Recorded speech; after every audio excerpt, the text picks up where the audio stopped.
Home Sweet Home. Ik zit hier bij een man die heeft weinig introductie nodig. Niemand minder dan James Marsters, ook wel bekend als Spike uit Buffy the Vampire Slayer en nog vele andere dingen. Hello James, welcome in Holland. You like it so far? I love it. I was here 2 years ago, and I've always wanted to come back. I was here with a rock band last time, we didn't really pull it off on the night. So I always wanted to come back here and get my dignity back. Yeah, I heard your band split up, Ghost of the Robot. And do you have any other new musical ambitions?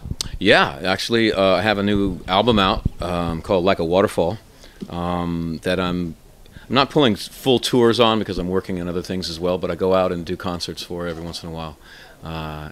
Ben Peeler, who's the guitarist for the Wallflowers, plays on it. And it's a pretty good album, I have to say. Yeah, you also played Lord Piccolo in Dragon Ball Evolution. Yeah, I heard some rumors on the internet that Piccolo wasn't green enough in the beginning. Yeah. What? There was a bit of a fight. There was a bit of a thing about that. I wanted the character to be green, old, and ugly, and I was willing to have a little tiny revolution out in the desert of Mexico about that. And I got my way because I thought that I would be crucified if I was not green and old and ugly as that character. So yeah, if I had my wish, I probably would have been greener from the beginning, but frankly, the fact that I'm green all the way through the film, I take as a little bit of as a triumph. Yeah, did you have to do the scenes again in the greener version or something? No. You know what? I had talked him into the idea that Piccolo was an old man, and so the color had drained from his face. But that when he got into the fight at the end, just like an old man who gets angry or gets into a fight and gets reddish, that his old green blood would come back and he'd start to get green. So we'd filmed a lot of the stuff in the beginning in a more neutral look, and then we were pumping in the green subtly. With the understanding that by the time we got to the final fight, I would just be emerald green. And my little revolution was I just kept telling the makeup man to sneak more in earlier than anyone was expecting. And just greener, greener. But then they went in with computers and just greened the whole thing. Again, a bit little villain on the makeup scene.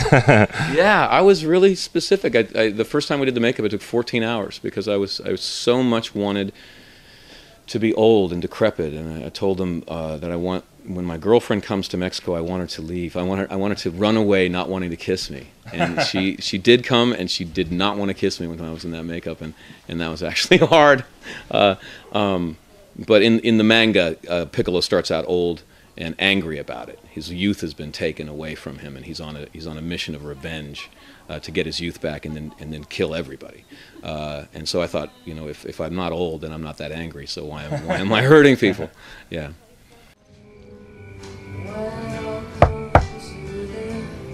Come in.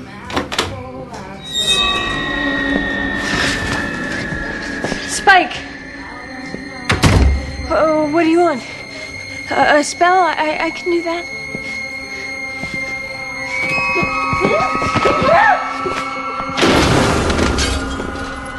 You were especially famous here in Holland because of your role Spike in Buffy the Vampire Slayer. Yeah, you started off as a really bad guy, very scary guy, and later on a sort of almost romantic good guy. What was your favorite to play? Oh, it's always more fun to play evil.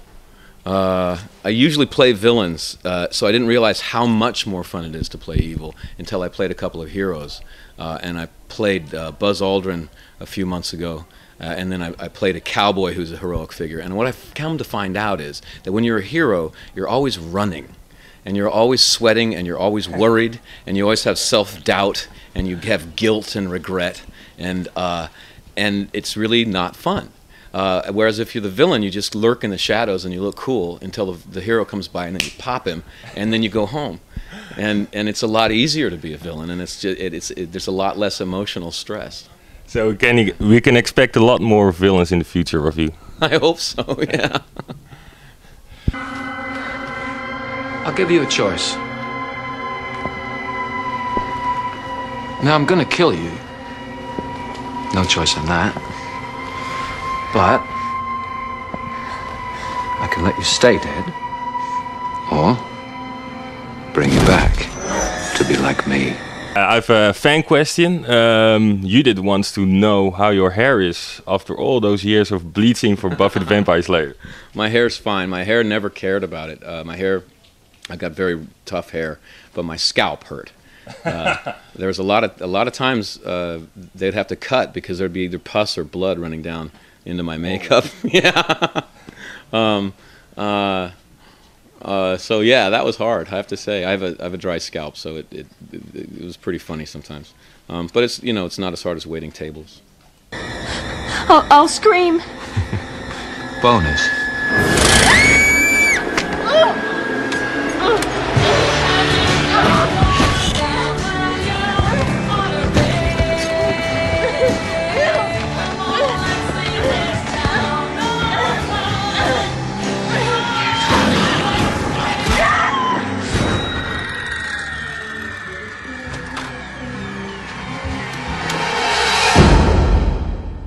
What was your favorite episode of the Buffy series?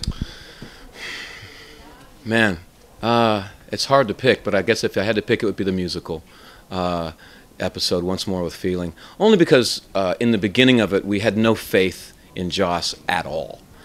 He sent us a cassette of all the songs, and it was just him at the piano with his wife singing kind of halfway, and it sounded horrible. Just terrible. And the cast kind of looked at each other the next day and said, "Did you get the cassette, man? Like, what is he asking us to do?" And myself and Tony Head were kind of cool with it because we were already singing in public, and that's something that we already had confidence with. But the rest of the cast were not professional singers, and they were being asked to stand up in front of the whole world and do something that they weren't that good at. So there was a big rebellion at first, and it was really messy in the beginning.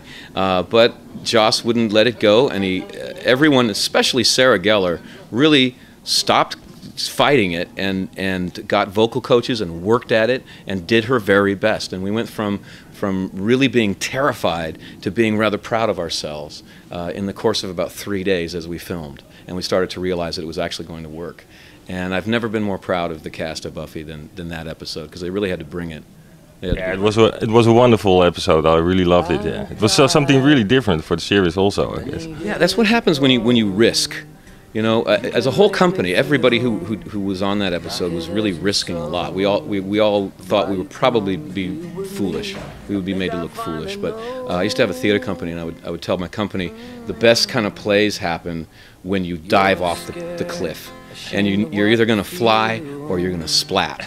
So start flapping, you know. And usually the great works happen when you risk that much. You just dive right off. The real failures happen that way too, but you have to risk that. Yeah. That's great, but I don't want to play. 'Cause being with you touches me more than I can say. And since I'm only dead to you, I'm saying stay away. And let me rest in peace. Let me rest in peace. Let me get some sleep. Let me take my love and bury it in a hole 6 foot deep. I can lay my body down, but I can't find my sweet release. So let me rest in peace. One last fan question from Joost. Yeah, you had a lot of kissing with Sarah Michelle Gellar in the Buffy series, and also other scenes. What was it like?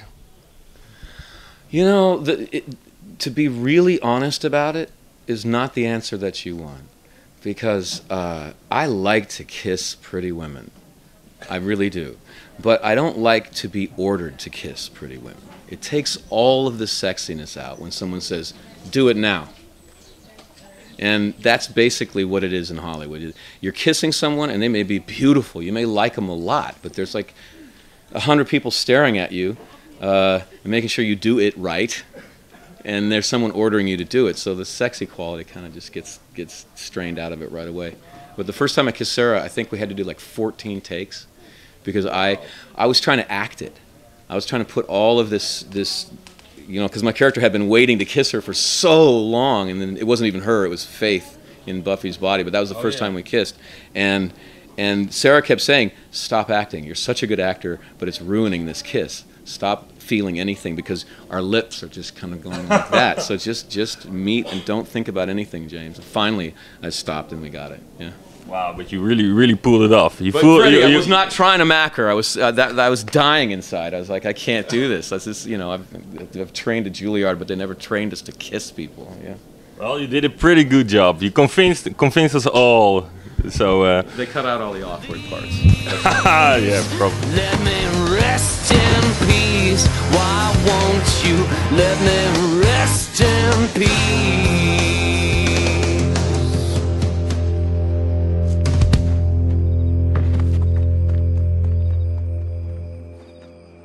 So, you're not staying then? Do you still see the other cast members of the Buffy series? Every once in a while. Let's see, I ran into Nick at an audition, which was fabulous. And I run into Anthony Head every once in a while. He comes and hunts me down whenever I'm in England. He'll come and hunt me down. I think he hunted me down at Cardiff last time. Yeah. But it's not like really you're gonna barbecue or something with a couple of beers in someone's garden. There's not enough time for that. You know, the life of an actor is not really conducive to long-term friendships, I have to say. You're always flying somewhere else. You're always telling people, oh, I'm sorry, I'll get back to you. I promise when I get back in town, we'll get together. I made a new friend, Justin Chatwin, who I shot Dragon Ball with, a great guy. And we keep telling each other, we're going to play some video games, we'll go out for some coffee, or, you know, it's going to be great, we're going to hang out. And we're always calling each other going, oh, sorry, something came up. So it's nothing against the cast, but no, we haven't hung out a lot. What are your future plans? What can we expect in this year or maybe next year on the big screen? I don't have anything coming out right now on the big screen. I've got on the small screen for the BBC the thing that I mentioned earlier, Moonshot, where I play Buzz Aldrin about the Apollo 11 moon landing. Which I'm here to tell you did happen, and it's ridiculous that people think that didn't happen. I'm a Hollywood actor who did fake it on a soundstage, like everybody says was done, and we have wire work that they didn't even have back in the '60s. This is after Crouching Tiger, Hidden Dragon, and we couldn't do those shots. But anyway, that's coming out on July the 20th as the anniversary of the moon landing is. That'll be for the BBC here in Europe, and in America I think it'll be on the Discovery or History Channel. And then a cowboy movie that is as yet untitled. It's a cool movie. It's a straight ahead Western with all the elements of a Western, but then alien bugs come and attack the town. Okay, that's a little twist for the standard Western movie. Well, usually Westerns get kind of repetitive because you have to be a Western, you have to have all the right elements, or people don't really recognize it as a Western, but that forces you to make the same movie over and over again. So Hollywood is always trying to find a kind of a twist on the Western to freshen it up. That's why Clint Eastwood, that's why his movie was so great, because he twisted it, because the hero was actually an evil man. That was his twist. So I thought, hey, well, this is another cool twist. We'll just drop bugs on it, and it's a new kind of Western. And what kind of role do you have in that movie? I play the lead cowboy who comes to town to die because he feels guilty about killing Indians in the Indian Wars. He was forced to burn villages, and he can't live with that. So he comes to town to get hanged, and the woman that he ran out on happens to be there and hasn't forgiven him yet, and is watching him hang. Like, go for it, buddy. And luckily for him, as he is about to get hanged, the bugs attack and save him. But then he has to decide to care and to lead a small group of people out of town and save him. This isn't real, You can make me but I just wanna feel